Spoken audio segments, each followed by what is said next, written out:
28, 29 ಹಾಗೂ 30ನೇ ಕವನ. ಈ ಎಲ್ಲ ಕವನಗಳು ದ್ರೌಪದಿಯ ಸ್ವಯಂವರದಲ್ಲಿ ದ್ರೌಪದಿಯನ್ನು ಹೊಗಳುತ್ತಿರುವಂಥ ಕವನಗಳು ಹಾಗೂ ಅಲ್ಲಿ ನೆರೆದು ಸುತ್ತುವರಿದಿದ್ದ ರಾಜರು ಹೇಗೆ ದ್ರೌಪದಿಯನ್ನು ಕಾಣುತ್ತಿದ್ದರು, ಅವರ ಮನಸ್ಸಿನಲ್ಲಿ ಏನು ನಡೆಯುತ್ತಿತ್ತು, ಹಾಗೂ ದ್ರೌಪದಿಯ ಸುತ್ತಮುತ್ತಲು ಇರತಕ್ಕಂಥ ಸಖಿಯರು ಹಾಗೂ ಅಲ್ಲಿ ಅಲಂಕೃತವಾದ ಶೃಂಗಾರವಾಗಿರತಕ್ಕಂಥ ಎಲ್ಲ ಸುತ್ತಮುತ್ತಲಿನ ಅರಮನೆಯ ಹೊಗಳಿಕೆಗಳನ್ನು ಈ ಸಂಧಿಯ ಕವನಗಳಲ್ಲಿ ನಾವು ಕಾಣಬಹುದು. 28, 29 ಹಾಗೂ 40ನೇ ಕವನ, 38, 39 ಹಾಗೂ 40ನೇ ಕವನ. ಇದು 38, 39 ಹಾಗೂ 40ನೇ ಕವನ. ಪಸರಿಸಿತು ತಂಬೆಳರು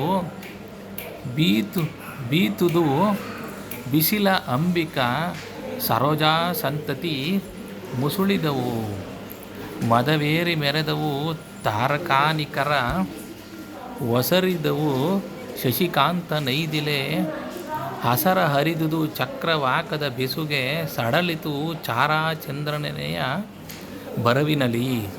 ಅಂದರೆ ಚಂದ್ರಮುಖಿಯಾದ ದ್ರೌಪದಿಯು ಬರುತ್ತಿರಲು ತಂಗಾಳಿ ಬೀಸಿತು, ಬಿಸಿಲು ತಂಪಾಯಿತು.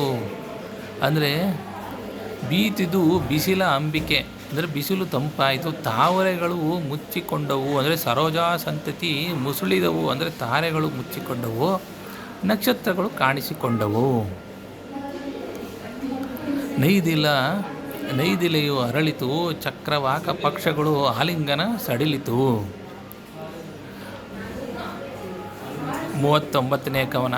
ಒಳವ ಕಂಗಳ ಬೆಳಕಿನಲ್ಲಿ ಕತ್ತಲಿಸಿದವು ಕಾಮಕರ ಮುಖ,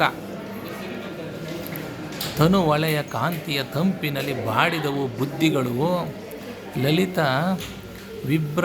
ವಿಭ್ರಮದಿ ಅಂದ ಅಹಂಕೃತ ಶಿಲೆಗಳು ಒಡೆದವು ಮೋಹನದ ಹೊಯ್ಳೊಳಗೆ ಒಳೆದಡಗಿದವು ಚಿತ್ತ ಮಹಾಮಹೀಶ್ವರರ. ಅಂದರೆ ಸಭೆಯಲ್ಲಿ ಕುಳಿತಿದ್ದ ಮಹಾರಾಜರ ಸ್ಥಿತಿ ಏನಾಗಿತ್ತೆಂದರೆ ಒಳೆಯುತ್ತಿದ್ದ ಕಣ್ಣುಗಳು ಕಾಂತಿಯಿಂದ ಕಾಮಕರಾದರು, ಮುಖಗಳು ಕಪ್ಪಾದವು. ಅಂದರೆ ಬೆಳಕಿನಲ್ಲಿ ಕತ್ತಲಿಸಿದವು ಕಾಮುಕರ ಮುಖ, ತನು ಒಳೆಯ ಕಾಂತಿಯ ತಂಪಿನಲ್ಲಿ ಬಾಡಿದವು, ದೇಹ ಕಾಂತಿಯ ತಂಪಿನಲ್ಲಿ ಅವರ ಬುದ್ಧಿಗಳು ಬಾಡಿ ಹೋದವು. ಅವಳ ವಿಲಾಸ ವಿಭ್ರಮದಿಂದ ಅವರ ಅಹಂಕಾರದ ಬಂಡೆಗಳು ಒಡೆದು ಹೋದವು, ಅವಳ ಸೌಂದರ್ಯ ಮೋಹದ ಒಡೆತನದಿಂದ ಅವರ ಚಿತ್ತಗಳು ಒಳೆದು ಅಡಗಿ ಹೋದವು. 40ನೇ ಕವನ. ತರುಣಿಯರ ನವನೀಲ ಮಣಿಗಳ ಕುರುಳ ಕಬರಿಯ ಬರದ ವರಕತ್ತುರಿಯ ತಿಲಕದ ಕಾಳಿಕೆಯ ಗಣಕಾಂತಿ ಲಹರಿಗಳ ಕೊರಳಹಾರದ ಕರ್ಣಪೋರದ ಸರದ ಮೌಕ್ತಿಕ ರುಚಿಯ ಯಮುನಾಸುರ ನದಿಯ ಸಂಗಮದ ಮುಳುಗಿತು ಸಕಲ ನೃಪನ್ನಿಕರ. ದ್ರೌಪದಿಯ ಸಖಿಯರು ಧರಿಸಿದ್ದ ನೀಲರತ್ನಗಳು, ಕಪ್ಪು ಕುರುಳುಗಳು, ಕಸ್ತೂರಿ ತಿಲಕಗಳು ಕಪ್ಪು ಒಂದೆಡೆ, ಕೊರಳಿನಲ್ಲಿ ಧರಿಸಿದ ಹಾರಗಳು, ಕರ್ಣಾಭರಣಗಳು, ಮುತ್ತಿನ ಹಾರಗಳ ಶ್ವೇತಕಾಂತಿ ಇನ್ನೊಂದೆಡೆ. ಇವೆರಡೂ ಆ ತರುಣಿಯರಲ್ಲೇ ಇದ್ದು ಆ ಗಂಗಾ ಯಮುನಾ ನದಿಗಳ ಸಂಗಮದಲ್ಲಿ ಎಲ್ಲ ರಾಜರು ಮುಳುಗಿ ಹೋಗಿದ್ದರು. ಧನ್ಯವಾದಗಳು.